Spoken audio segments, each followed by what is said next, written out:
சாஃப்டான ஆப்பம் எப்படி பண்ணலான்னு பார்க்கலாம். 1 டம்ளர் பச்சரிசி எடுத்திருக்கேன். அதே டம்ளரால் 1 டம்ளர் இட்லி அரிசி எடுத்திருக்கேன்.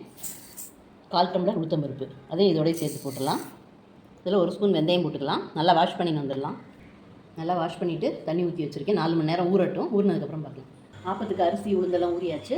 இதை கிரைண்டரில் போட்டு தண்ணி விட்டு நல்லா நைஸாக அரைச்சின்னு வந்துடலாம். ஆப்பத்துக்கு மாவு அரைச்சின்னு வந்தாச்சு. இதுக்கு தேவையான அளவு உப்பு போட்டு நல்லா கரைச்சி வச்சுக்கலாம்.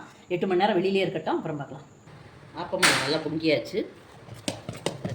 நல்லா சாஃப்டாக இருக்குது. வேறு கிண்ணத்தில் கொஞ்சமாக எடுத்துக்கிறேன். மாவு இந்த கன்சிஸ்டன்சியில் தான் இருக்கணும்.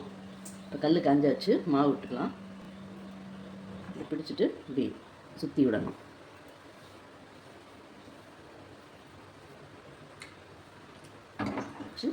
தட்டு போட்டு மூடி வச்சிடலாம். வேகட்டும். வெந்துருச்சான்னு பார்க்கலாம். நல்லா வெந்தாச்சு. சாஃப்டான ஆப்பம் சூப்பராக ரெடி ஆயிடுச்சு.